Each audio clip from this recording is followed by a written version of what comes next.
আমরা দেখছি আমাদের মাহফিলে প্রশাসনের ভাইয়ের আগমন। নারায়ে তাকবীর, নারায়ে তাকবীর। আমাদের পুলিশ প্রশাসন ভাইয়ের আগমন, শুভেচ্ছা, স্বাগত। ভালো আছেন? দেখেন আপনার আব্বার সাথে আমার খুব ভালো সম্পর্ক। মাশাআল্লাহ। আমাদের এলাকায় মাহফিলে ইবু সুডামাত সুর ভালো হইস না? বলছে সুর তো ভালো হইস, কিন্তু এর মানে কি জানিস? তা বলছে না। বলছে এর মানে হইলে তোর মা কোনে থাকে? বলছে মালয়েশিয়ায় গেল। বলছে ওখানে মরি গে। এখন গান কি আরো গাবে? ও বলছে ও আল্লাহ,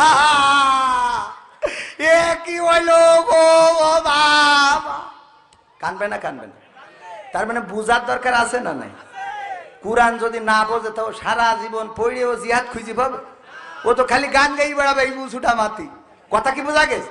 আর একটা বুঝাই দেবো, আর একটা বুঝাই দেবো। আব্দুল্লাহ আলামিন ভাই বুঝাইতো, সেটা হইলো কি, এক মসজিদের ইমাম সাহেব, সে ছিল একটু ন্যাংরা। কি আপনারা খুড়া বলেন না ন্যাংরা? ন্যাংরা। এই ন্যাংরা আর একজন মুসাল্লি ছিল, একটু চোখে কম দেখে। তো দুইজনে ওই টেলিভিশনের দোকানে, চার দোকানে বসে চা খাচ্ছে। তা হুজুর বলছে যে এবার মাশরাফির দল খুব ভালো খেলতেছে। বলছে ভালো খেলতেছে, তো ভোট করি এমপি ভালো খেলছে না ছাই খেলছে? বলছে সাকিব হাসান ভালো খেলছে। তা বলছে সেও তো এমপি। দুইজনে তর্ক তর্ক করতে করতে এক পর্যায়ে মাগরিবের আজান হয়েছে। ইমাম বলছে যে শোনো, ইমাম মনে আছে তো? কি ন্যাংরা। ইমাম বলছে চলো আজান হয়ে গেছে, নামাজটা পড়ে আসি। মসজিদে যেই নামাজ পড়ছে, ইমাম নামাজের মধ্যে তেলাওয়াত করেছে, ওয়া কানা মিনাল কাফিরিন। কানা পিছনতে বলছে হুজুর তো জম্মের খারাপ। সাকিব খান আর মাশরাফি নিয়ে গোলমাল হইলো চার দোকানে, সাকিব আল হাসান আর মাশরাফি। আর হুজুর নামাজের মধ্যে দিয়ে আমার বলছে ওয়া কানা মিনাল কাফিরিন, আমি কানা কাফের। এ কোন ধরনের হুজুরে?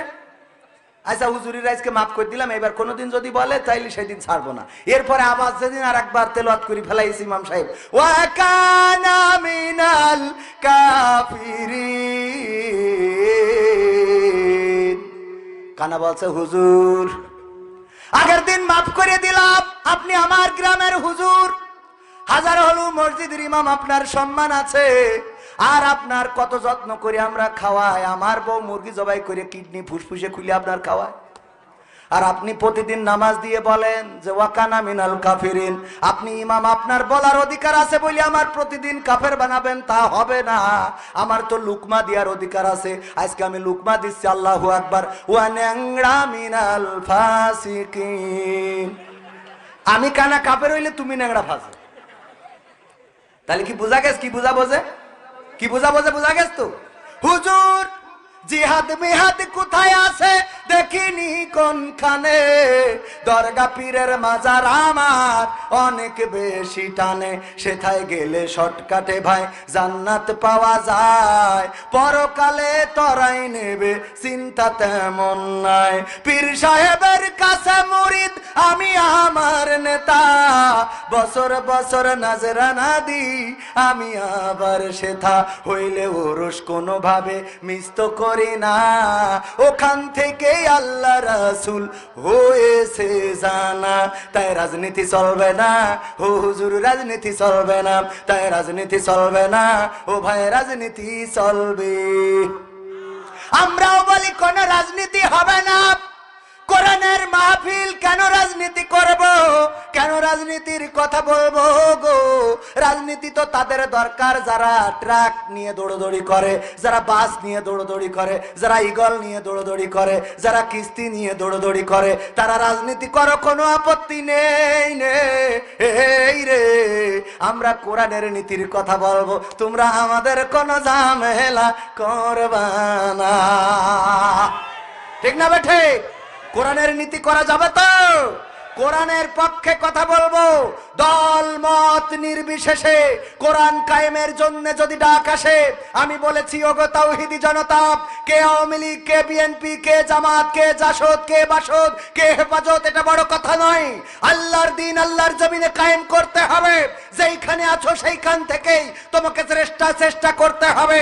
কোরআন কায়েমের জন্য যদি ডাক আসে, দ্বীন কায়েমের জন্য যদি ডাক আসে, মুসলমান পরিচয়ে সব ভেদাভেদ ভুলে রাজপথে থেকে বুকের তাজা রক্ত যদি ঢেলে দিতে হয়, বুকের তাজা রক্ত ঢেলে দিয়ে সেই রক্তের সাগরে সাঁতার কেটে কেটে একটি রক্তাক্ত বিপ্লবী কালেমার পতাকা বাংলার জমিনে উড়ানোর জন্য প্রস্তুত কারা কারা? দুটি হাত দেখতে চাই।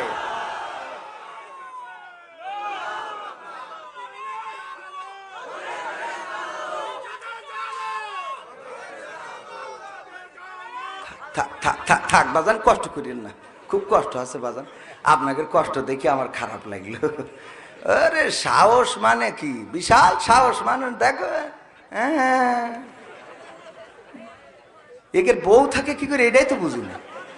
এমনি কি বাজার ঘাট গুলো দখল করে নিয়েছে, কোন জায়গায় আমাকে সারা আছে, কথা কয় না। আর আমার গেলি এই যে এখানে কিন্তু লিখে দিয়েছে, এই যে দেখেন হুজুর অনেক মা বোন এসেছেন, তাদের সম্বন্ধে কথা বল, মা বোনকে ভালো বানাবো, এরাই তো ভালো হইল না, মানে আমরা পুরুষরা ভালো হলাম না, তা মা বোনদের কি ভাই। একজন শুনেছে যে হুজুর যদি স্বামী নামাজ না পড়ে, তাহলে স্ত্রী যদি নামাজ না পড়ে, তা স্বামী তার জন্য জাহান নামে যাবে। ও আজ শুনে বাড়ি যাই বলছে এই ওঠ, তা বলছে কে, বলছে ওঠ নামাজ পড়তে হবে। কেন বলছে যে কবির বিন সামাদা এলো বলিছে যে স্ত্রী নামাজ না পড়লে স্বামী জাহান নামে যাবে। তা বলছে তাই কি, বলছে তুই নামাজ না পড়লে আমি জাহান নামে যাবো, তাই কি মানে।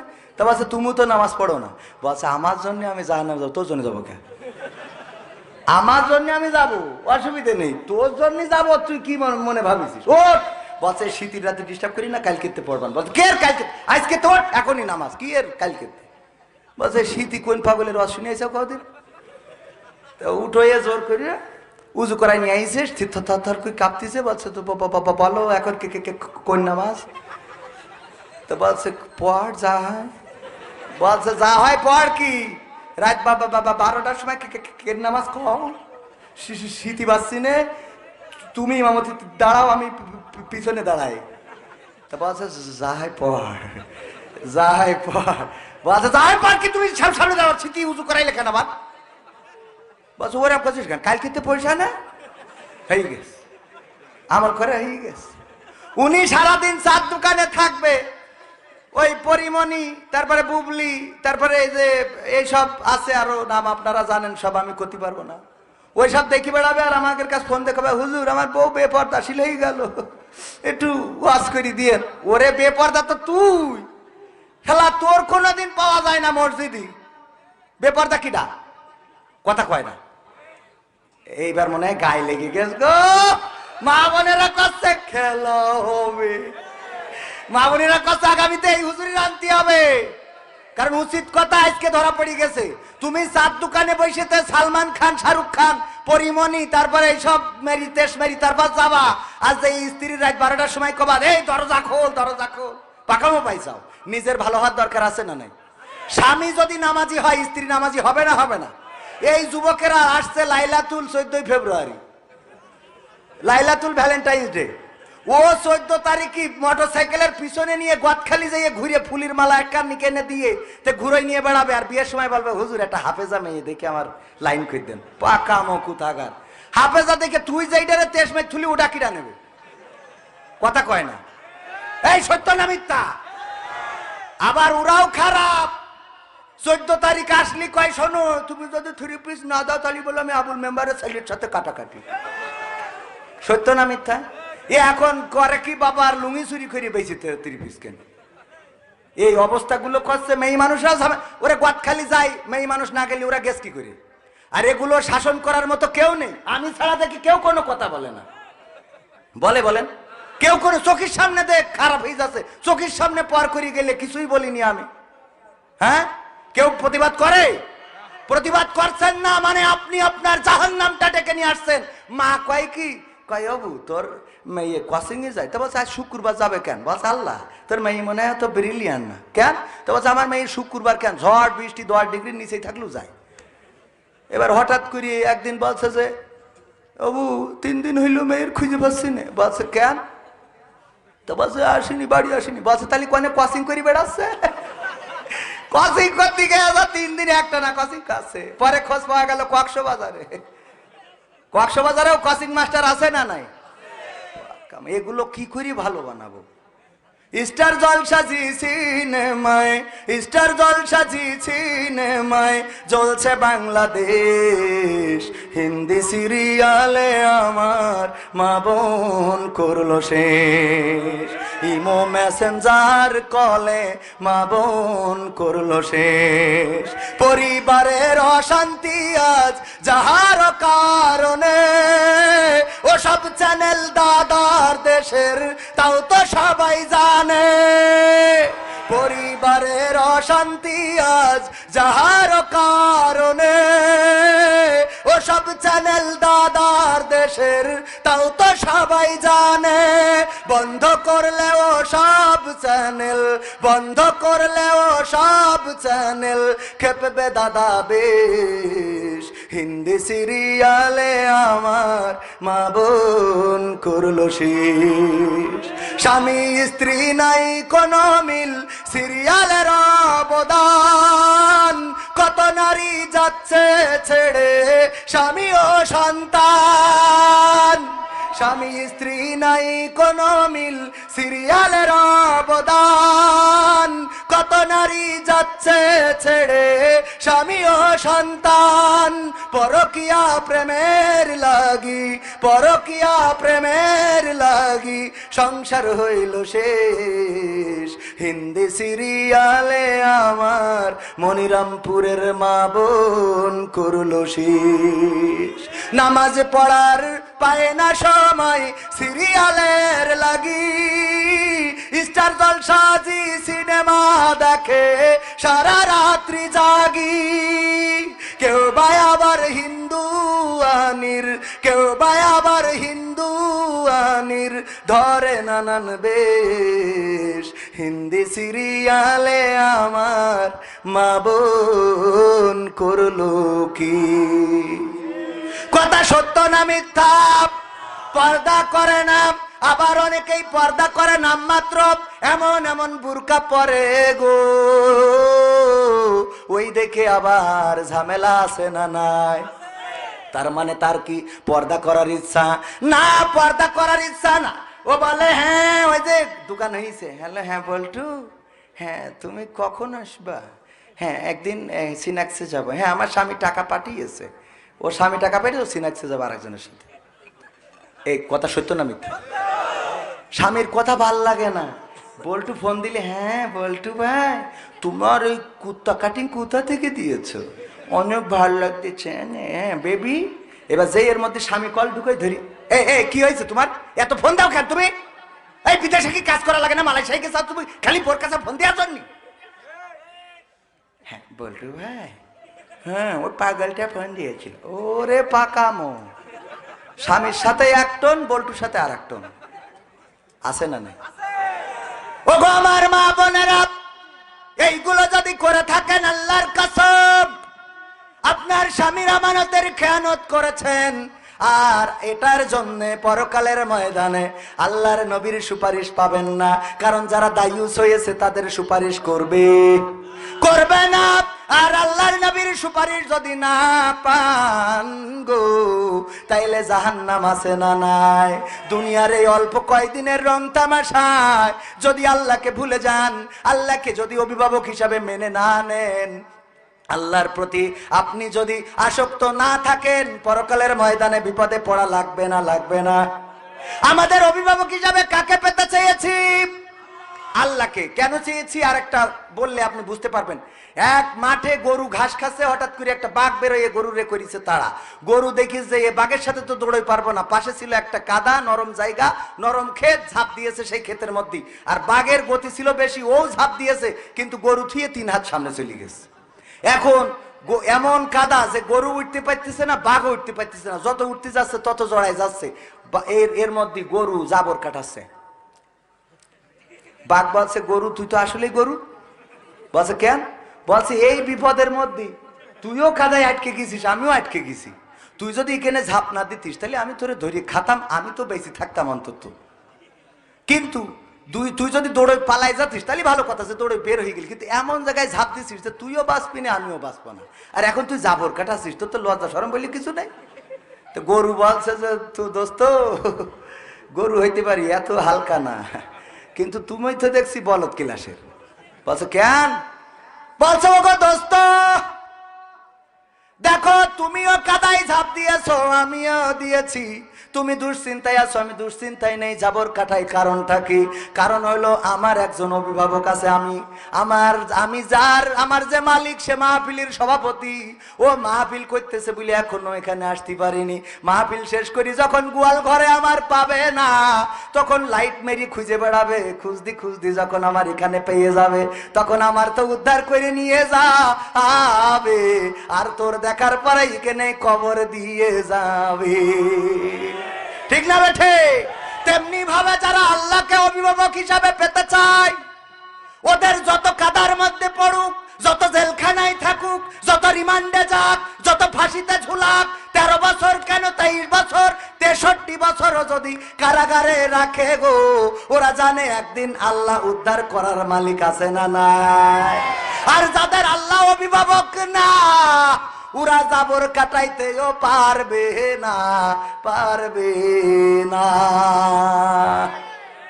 একটা ওয়াজ গেল, মনে আছে তো? ও শুরুতে ধরিলাম অভিভাবক কেন আমাদের দরকার আল্লাহ। এখন কি সেই আল্লাহর অভিভাবক করার দরকার আছে?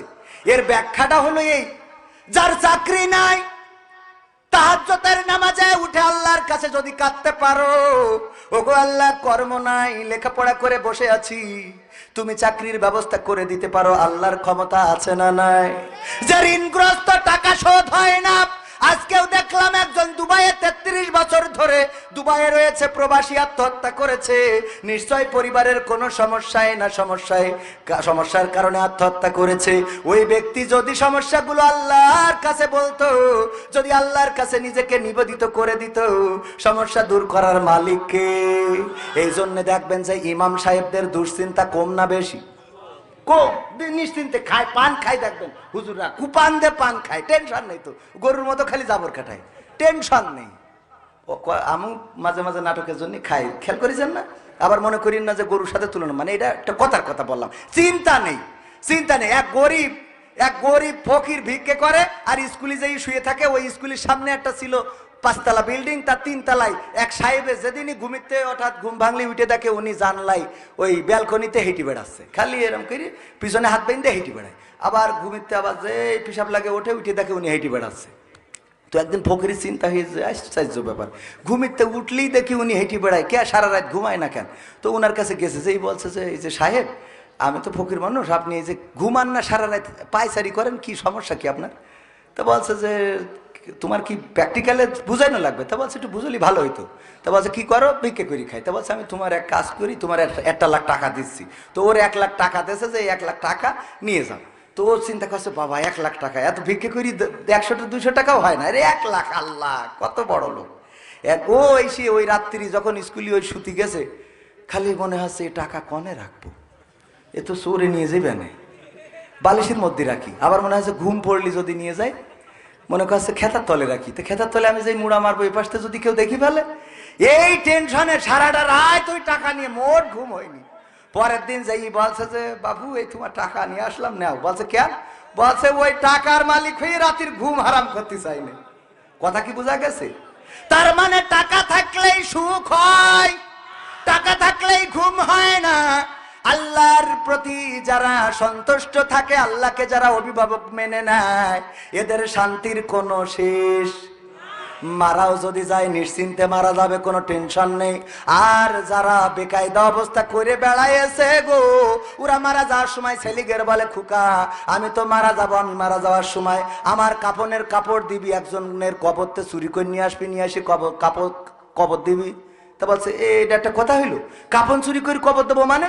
আপনি মরি গেলি সুদ খেয়ে যে টাকা বানাইছেন, আমি মনিরামপুর থেকে কেন যশোরতে ডাইরেক্ট দামি কাপড়ের কাপন কিনে। বলছে ওরে পাগল, এটার একটা বুদ্ধি আছে। কি বুদ্ধি? বলছে আছে, তোরা পুরোনো কাপনের কাপড় দিয়ে আমার কবর দিস দিন। তা বলছে আব্বা একটু বলতে হবে। বলছে বলাই লাগবে, বলো আব্বা একটু শিখে রাখি। তা বলছে দেখ দুনিয়ায় তো বুদ্ধিজীবী ছিলাম, বুদ্ধি করি কত দাড়িওয়ালা টুপিওয়ালা তেস মেরে থুয়ে দিছি, ভেরির ভিতরে রেখে দিতাম, সব কথা না বলি। তো এর মধ্যে করতাম, ঝামেলা করতাম, কারো ফাঁসিতে ঝুলেছি, ওসব কথা না বলি। তো এইসব করেছি। এখন মরি যাওয়ার পরে শুনলাম যে হুজুররা বলে যে জিজ্ঞেস করবে মান রব্বুকা মান দিনুকা মান নাবিউকা। তো তখন আমি তো জবাব দিতে পারবো না, কারণ সারা জীবন তো উল্টো করে বেড়াইছি। তা বলছে তা পুরোনো কাপনের সাথে সম্পর্ক কি? বলছে সম্পর্ক আছে। সেটা হইলো ফেরেশতা এসে যেই বসায় জিজ্ঞেস করবে যে মান রব্বুকা মান দিনুকা মান নাবিউকা, আমি কব আমি এই প্রশ্নের উত্তর আর কবার দেবো।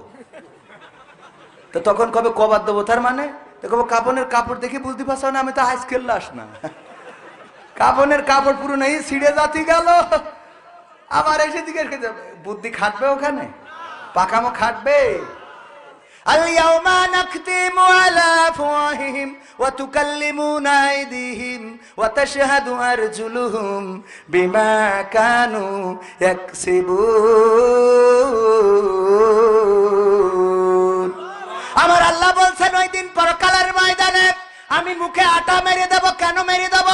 কারণ আঠা না মেরে দিলি যখন জিজ্ঞেস করে তুমি আসলে কি টিরাকে ছিলে নাকি নৌকায় ছিলে, যেইটা পাশ করে ওইটার কয় কথা কয় না। সারা জীবন টিরাকের পিছনে কুপাইলো, যেই নৌকা পাশ করিছে বলছে নৌকা জিতবে এবার নৌকা, কথা কয় না। এখন এটার হিসাব নেওয়ার দরকার আছে না নাই? তুই অরিজিনাল এই টিরাক না নৌকা এটা দেখার দরকার আছে না নাই? এই জন্য আল্লাহ মুখে আটা লাগাই দেবে গো, দিয়ে বলবে হাত তোর জবান খুলে দিলাম, কনে মারিল তাই কথা কয় না। কথাটা কি বুঝা গেছে? এটা উদাহরণ, রাজনীতির কথা না বলো, এটা হলো উদাহরণ দিলাম। পরকালে যে যখন বলবেন যে আল্লাহ আমার মতো আল্লাহর ওলি পৃথিবীতে নেই, আমি বিশাল ভালো ছিলাম, আল্লাহ কবে একটু চুপ থাক, তোর হাত মাত খুলে দে দেখি দে কি করেছিস। এইবার যেই খুলে দেবে কবে আল্লাহ মানসির বেড়ায় একটাও রাখিনি, কথা কয় না। কি হবে বেঁচে থেকে অযথা বিদ্যা শিখে যদি না গড়তে পারি শোষণবিহীন সমাজটাকে? কি হবে বেঁচে থেকে? কি হবে ছাত্র সেজে চুমু খেয়ে সনদ খানা যদি হয় বিদ্যালয়টা সমকামীদের আড্ডাখানা? কি হবে ছাত্র সেজে চুমু খেয়ে সনদ খানা যদি হয় বিদ্যালয়টা পরিমণিদের আড্ডাখানা? এর চেয়ে মরাই ভালো দেশ ছেড়ে যাওয়াই ভালো, এর চেয়ে মরাই ভালো দেশ ছেড়ে যাওয়াই ভালো। কি হবে ধোকা দিয়ে বিবেকটাকে? কি হবে বেঁচে থেকে অযথা বিদ্যা শিখে যদি না গড়তে পারি শোষণবিহীন সমাজটাকে? কি হবে বেঁচে থেকে? কি হবে যুবক নামের বোঝা হয়ে এই ধরাতে যেখানে মা বোনেরা ধর্ষিতা হয় দিনে রাতে? কি হবে যুবক নামের বোঝা হয়ে এই ধরাতে যেখানে মা বোনেরা ধর্ষিতা হয় দিনে রাতে? যৌবনের সার্থকতা ঘুচিবে সকল ব্যথা, যৌবনের সার্থকতা ঘুচিবে সকল ব্যথা। পারো যদি বলি দিতে মানুষরূপী পশুটাকে, পারো যদি বলি দিতে মানুষরূপী পশুটাকে? কি হবে বেঁচে থেকে অযথা বিদ্যা শিখে যদি না গড়তে পারি শোষণবিহীন সমাজটাকে? কি হবে বেঁচে থেকে? কি হবে লেখালেখি কলমবাজির ওই মহড়া সমাজের আসল চিত্র যদি না যাই তুলে ধরা? কি হবে টিভি চ্যানেল সাংবাদিকের এই ক্যামেরা সমাজের আসল চিত্র যদি না যাই ভিডিও করা? যদি ওই ঘুষের বলে কলমটা উল্টো চলে, যদি ওই হ্যালো কলে এই হ্যালো, যদি ওই হ্যালো কলে ক্যামেরা উল্টো বলে, তবে কি যাবে রোখা দুর্নীতিকে? যাবে? তবে কি যাবে রোখা দুর্নীতিকে? কি হবে বেঁচে থেকে অযথা বিদ্যা শিখে যদি না গড়তে পারি শোষণবিহীন সমাজটাকে? কি হবে বেঁচে থেকে? কি হবে নামাজি রোজা ইমানদারির বড়াই করে কোরআনের কর্মীগুলো থাকে যদি কারাগারে?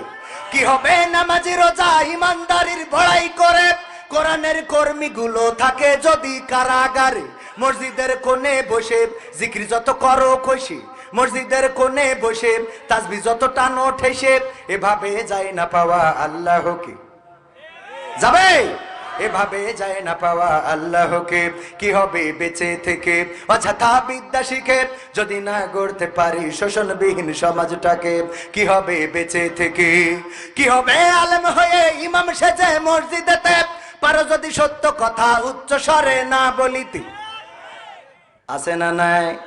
অনেক আলেম আছে হক কথাগুলো সত্য কথাগুলো চাপা দিয়ে রাখে বলে না, আবার অনেক আলেম আছে সত্য কথা বলতে গেলে তার ইমামতিও থাকে।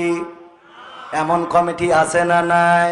হুজুর ওয়াজ শোনাবেন, আজ আজকে আপনি আলোচনা করবেন ইব্রাহিম আলাইহিস সালাতু ওয়াস সালামের জীবন নিয়ে। তার জীবনের কথাগুলো শুনতে চাই। ইসমাইল আলাইহিস সালাতু ওয়াস সালামকে পাইলো 80 বছর বয়সে।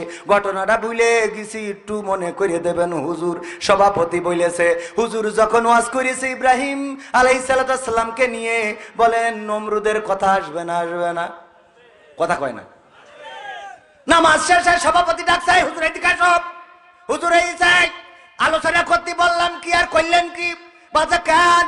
বলছে আমি আপনাকে বললাম হুজুর আলোচনা করবেন ইব্রাহিম আলাইহিস সালামের জীবন নিয়ে। বলছে আমি তো তাই করলাম। বলছে তাই করলেন আপনি তো সারা জীবন দেখলাম আলোচনার মধ্যে খালি নমরুদের কথা কন, খালি। বলছে নমরুদের কথা কই, এটা তো বলতেই হবে, না বলি তো ইব্রাহিম আলাইহিস সালামের জীবন বলা যায় না। বলছে বলেন, তাতে অসুবিধা নেই, কিন্তু যখন নমরুদের কথা করছিলেন বারবার দেখছিলাম আমার দিকে তাকাচ্ছিলেন। মানে ঝামেলা তাকায় না, ঝামেলা কিসি? কারণ মনে দোষ আছে না নাই? মনে যার দোষ, ওই যে কাঁঠাল চোর ধরা মতো সালিশ ডেকেছে চেয়ারম্যান, বলছে কাঁঠাল কে চুরি করেছো? আমি জানি চোর এর মধ্যে আছে, বিশ্বাস করো, যদি স্বীকার না করো তাইলে আমি কিন্তু প্রমাণ দিয়ে দেব। বলছে যে না, এর মধ্যে নেই নেই নেই। আপনারা ঘটনা জানেন, হঠাৎ করে চেয়ারম্যান বলছে চোর যে, তার মাথায় তো কাঁঠালের আটা দেখাই যাচ্ছে। এখন কাঁঠাল যে মাথায় নিয়েছে ও মনে করছে সত্যি কি লেগে আস নাকি, বোঝেননি? এই জন্য নমরুদের আলোচনা করলে যদি তোমার গা জ্বলে, ফেরাউনের আলোচনা করলে যদি তোমার গা জ্বলে গো, তাইলে বুঝে নিতে হবে কাঁঠালের আটা তোমার মাথায় গো। ইব্রাহিমের কথা বলতে গেলে নমরুদের কথা আসবে, মুসার কথা বলতে গেলে ফেরাউনের কথা আসবে, আবু জাহেলের আল্লাহর নবীর কথা বলতে গেলে আবু জাহেলের কথা আসবে।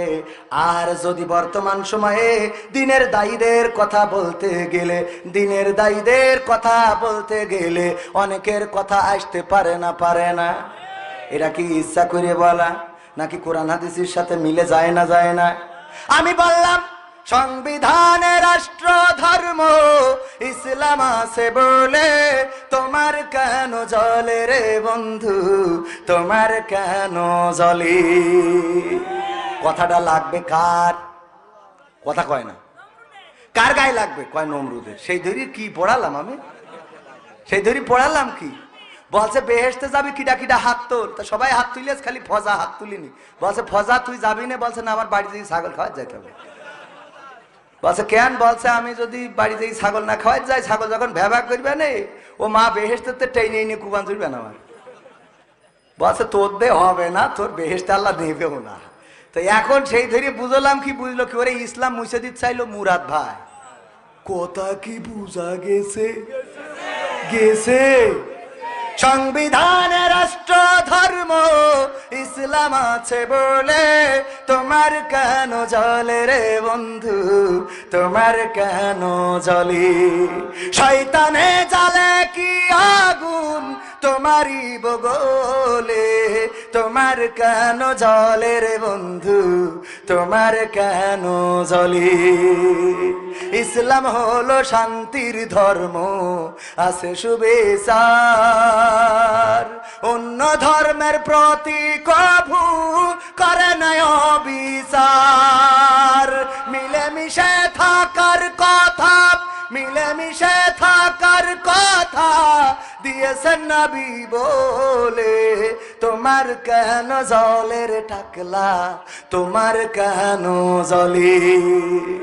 আছে নিষেধ ধর্ম নিয়ে করা বাড়াবাড়ি, না জানিলে কিতাব খুলে দেখো তাড়াতাড়ি। যার ধর্ম সে করবে পালন, যার ধর্ম সে করবে পালন, কোরআনেতে বলে তোমার কেন জ্বলে রে পেটলা, তোমার কেন? আছে না নাই? ইউরিদুনা লিয়ুতফিউ নূরাল্লাহি বিআফওয়াহিহিম ওয়াল্লাহু মুতিম্মু নূরিহি ওয়ালাউ কারিহাল কাফিরুন। আমার আল্লাহ বলছেন ওরা চাই, কারা চাই? টাকলারা, বুড়িওয়ালারা, পেটওয়ালারা, অনেকেই চায় মুখের ফু দিয়ে তারা দিনের আলোকে নির্বাপিত করে দেবে, কিন্তু আমি আল্লাহ চাই আমার দিনের আলোকে প্রজ্বলিত করে রাখবো, যতই তাদের কলিজার মধ্যে জ্বালা পোড়া হোক না কেন। বলেন সুবহানাল্লাহ। প্রজ্বলিত করে রাখবেন কে? আল্লাহ প্রজ্বলিত করে রাখবেন কাদেরকে দিয়ে? আলেমদেরকে দিয়ে, আল্লাহর পথের খাদেমকে দিয়ে, আল্লাহর খলিফাদেরকে দিয়ে, আমার সভাপতিকে দিয়ে, আমার প্রফেসর সাহেবকে দিয়ে, আমার ওই যারা খুজুরকে দিয়ে, আপনাদের দিয়ে, আবার যুবকদের দিয়ে, যুব কমিটির দিয়ে, এইভাবে আল্লাহ দিনের আলোকে প্রজ্বলিত করে রাখবে, যতই ওদের কলিজায় জ্বালা পোড়া হোক না কেন। সেই আল্লাহর দিনের প্রজ্বলিতর পক্ষে থাকবেন নাকি নিবানোর পক্ষে থাকবেন? কথা কয় না। আল্লাহর দিন প্রজ্বলিত করার পক্ষে থাকবেন নাকি আল্লাহর দিন যারা নিভিয়ে দিতে চায় তাদের সাথে থাকবেন? যারা আল্লাহর দিনকে প্রজ্বলিত করতে চায় তাদের পক্ষে যদি থাকতে হয় কিছু কাজ করার দরকার আছে না নাই? আমি বলবো, কিন্তু তার আগে আমার মা বোনদের একটু কথা না বললেই নয়। আল্লাহর নবী মেরাজ থেকে এসে বললেন, ওগো মা বোনেরা, ওগো মহিলারা, ওগো আমার মহিলা সাহাবীরা, শুনে নাও, তোমরা বেশি বেশি সাদাকা করো, বেশি বেশি দান করো, কারণ আমি দেখেছি জাহান্নামে 2 শ্রেণীর মানুষ সবচেয়ে বেশি। কয় শ্রেণীর? তার মধ্যে 1 শ্রেণী হলো নারীরা 2টা কারণে জাহান্নামে বেশি। জাহান্নামে নারীরা 2টা কারণে বেশি, আমি ভুল বলে ফেলেছি। জান্নাতে সবচেয়ে বেশি দরিদ্র শ্রেণীর মানুষ, আর জাহান্নামে বেশি সবচেয়ে নারীরা। আর নারীরা জাহান্নামে বেশি কারণ হলো 2টা। কয়টা কারণ? কয়টা বলার দরকার আছে না নাই? মা বোনদের একটু শুনাইলে আপনাদের কাজে লাগবে, আপনাদের উপকার হবে। অনেক যুবক আছে, যুবকেরাও ওয়াজ শুনে যাও, কাজে লাগবে। কারণ এখন মনে করছাও যৌবনের গরম গো, এই গরম চিরদিন থাকে। রূপের বড়াই করিস না রে, রূপ চিরদিন থাকে না। রূপের বড়াই করিস না রে, রূপ চিরদিন থাকে না।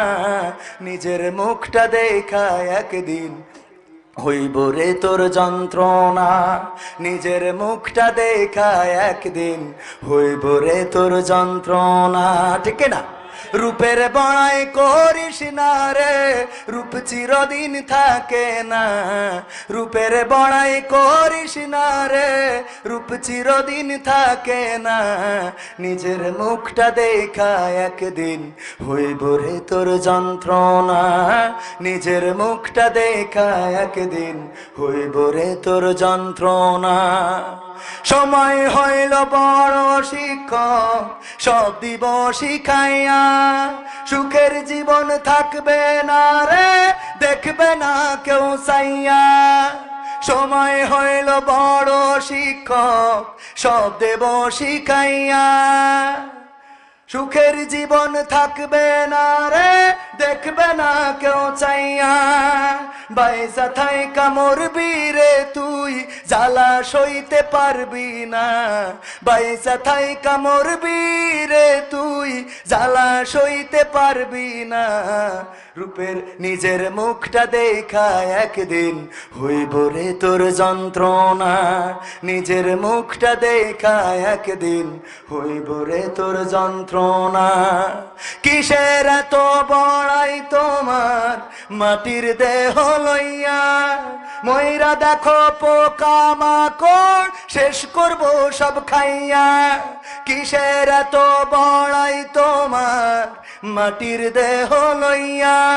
ময়রা দেখো পোকা মাকড়, শেষ করবো সব খাইয়া। এই দুনিয়া ছাড়তে হবে, অহংকার আর কইরো না।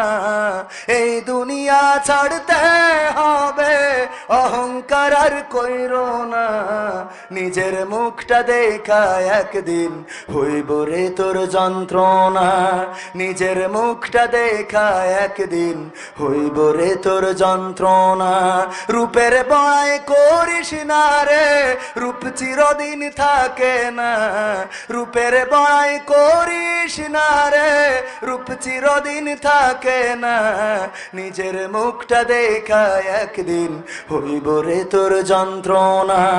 নিজের মুখটা দেখা একদিন হইব রে তোর যন্ত্রণা। ঠিক না বে ঠিক? এই চেহারা কি চিরদিন থাকবে? চেহারার সৌন্দর্য থাকবে না। যদি বয়স হয় সোজা মানুষটা কুজা হয়ে যাবে, সুন্দর চামড়াটায় ভাঁজ পড়ে যাবে। একদিন দুসময় শেষে মালাকুল মাউত আসবে, জানটা নিয়ে উড়াল দেবে, মাটির সাথে পড়ে থাকা লাগবে, কেউ নাম ধরে ডাকবে না, সবাই বলবে মরা লাশ। বলেন ঠিক না বেঠিক? এই মরা লাশ হওয়ার আগে কবরের জন্য একটু গোছানোর দরকার আছে না নাই? কবরের জন্য গোছানোর দরকার আছে না নাই?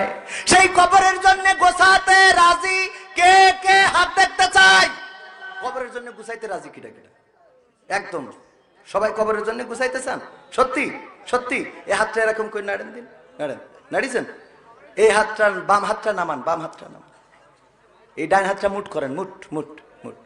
এবার পকেটের মধ্যে ঢুকান, যার পকেটে যা আছে, নিচের ডাই না থাকলে পাশের ডাই হাত ঢুকান। আমার পকেটে নেই, সজল দাও, সজল দাও, দাও দাও, শিখিয়ে দাও। একদম একজনও মারুম হবেন না। তারপরে যে আমি এখনো তো যুবকদের গান শুনাইনি, তুমি যার লাগিয়া, দরকার আছে না নাই? এখনো মা বোনদের সেই দুইটা কারণের কথা বলা হয় নাই, দরকার আছে না নাই? কারণ মা বোনের আমার দাও, শিগগির দাও, নাই পকেট থেকে আমি হাত বের করতে পারছি। হ্যাঁ কোনে কোনে?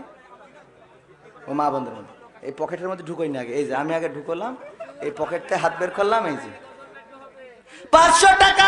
হ্যাঁ ঠিকই আছে। আল্লাহ, আমি এই যুবকদের আয়োজনে পরকালের জন্য 500 টাকা দিয়ে গেলাম এই মাহফিলের জন্য। ওগো আল্লাহ, তুমি আমার দানকে কবুল করে নাও, আমার স্ত্রীর হায়াত বাড়াই দাও, তারপর আমার যা হয় হবে। ও অন্তত বেশি থাকুক, কারণ আমি ঠিক মতো টাইম দিতে পারি না, খালি মাহফিল করে বেড়াইতে। দেন একটু তাড়াতাড়ি। যার যা পকেট আছে 100, 500, 200 আমার কাছে হাতে যদি কেউ দিয়ে যান 500, 1000, আমি দোয়া করে দেবো। আল্লাহ চাইলে আমি মুসাফির মানুষ, দোয়া কবুল করতে পারি। আমারটা না করলেও অনেকেই এখানে আল্লাহওয়ালা আছে, তাদের ওসিলায় দোয়া কবুল করতে পারে না? পারে না? অনেক আল্লামা আছে, 100, 200, 500 যে যা পারেন। ওগো আমার ভাইরা, পর্দার অন্তরালে মা বোনেরা, মহিলা প্যান্ডেলে আমাদের স্বেচ্ছাসেবক আছে, তারা যে প্যাকেট নিয়ে যাচ্ছে, যা আছে দিয়ে দেন। কানের নলক, নাকের নলক, মনে যদি চাই খুলে দেন, অসুবিধে নেই। তারপরে যদি বাড়ি ঝামেলা হয় ফোন দিয়ে না, ব্রেজা হয়, কোন ব্যবস্থা করে দেব দেন। একদম এই কই অনেকেই হাত ঢুকাচ্ছে না কেন? পকেটে ঢুকান, একজন মাহরুম হবেন না। 500, 1000 টাকা দেওয়ার মতো যদি কেউ থাকেন আমার কাছে দিয়ে যেতে পারেন, আমি দোয়া করে দেব। এমন কোন আল্লাহর বান্দা আছেন নাকি যুবকদের এই কাজে সন্তুষ্ট হয়ে 500 টাকার একখান নোট দিবেন, 1000 টাকার একখান নোট দিবেন? কেউ আছেন? 1000 টাকা, 500 টাকা দেওয়ার মতো কোন আল্লাহর ওলি যদি থাকে, মা বোনেরা আমার, ওগো আমার ভাইরা যারা আছেন আল্লাহর জন্য, আল্লাহর দিনের জন্য, কোরআনের জন্য, ইসলামী আন্দোলনের জন্য, দিন কায়েমের মাহফিলের জন্য, এই মাহফিলে হক কথা বলা হয়, মমতাজের গান শোনানো হয় না, কালেকশনের কথা বললে অনেকেই চলে যাই রে। ওগো আমার ভাইরা বাবাজিরা, কেন চলে যান? কার জন্য চলে যান? চলে গেলি তো দুইটা অন্যায়, এক হইলো টাকা দিলেন না, আবার চলে গেলেন অপরাধ কয়টা? একজন 100 টাকা করলো দান, আল্লাহ বাড়িয়ে দাও সম্মান, মনের স্বপ্ন পুরা করে দাও, পঞ্জনদের কবুল করে নাও। ওগো আমার ভাইরা, যার মা নাই, বাবা নাই, মা যদি থাকতো একটা শাড়ি কিনতে 300, 400, 500, 1000 টাকা লাগতো। বাবা যদি থাকতো 300, 500, 700 টাকার লুঙ্গি কিনে দেওয়া লাগতো। 1 কেজি ফল কিনতে গেলে অনেকগুলো টাকা লাগে গো। আমরা দেখছি আমাদের মাহফিলে প্রশাসনের ভাইয়ের আগমন, নারায়ে তাকবীর, নারায়ে তাকবীর। আমাদের পুলিশ প্রশাসন ভাইয়ের আগমন, শুভেচ্ছা, স্বাগত। ভালো আছে দেখেন। আপনার আব্বার সাথে আমার খুব ভালো সম্পর্ক আছে। আমাদের এলাকায় মাহফিলে যে উনি মারা গেছেন, আমার মার জন্য দোয়া করবেন, 500 টাকা দিলাম। দেখেন মাশাআল্লাহ, আলহামদুলিল্লাহ, নারায়ে তাকবীর। আপনারা দেখেন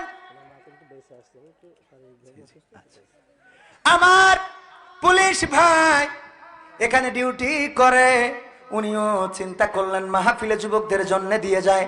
অনেকেই মনে করে প্রশাসন মাহফিল বন্ধ করে দেয়, না, প্রশাসনের লোকেরা বন্ধ করে না, বন্ধ করার জন্য আল্লাহর ওলি আছে না নাই? আমার ভাইজান দোয়া চাইলেন মায়ের জন্য, মা অসুস্থ পীড়িত অবস্থায় আছেন। আমরা দোয়া করি আল্লাহ রাব্বুল আলামিন আমার পুলিশ ভাইয়ের মাকে সুস্থতা দান করে দিন, বলেন আমিন। আপনজন যারা কবরে, কবরগুলো জান্নাতের বাগান বানাইয়ে দিন। আমার ভাইজানের যেন আল্লাহ রাব্বুল আলামিন নিষ্ঠার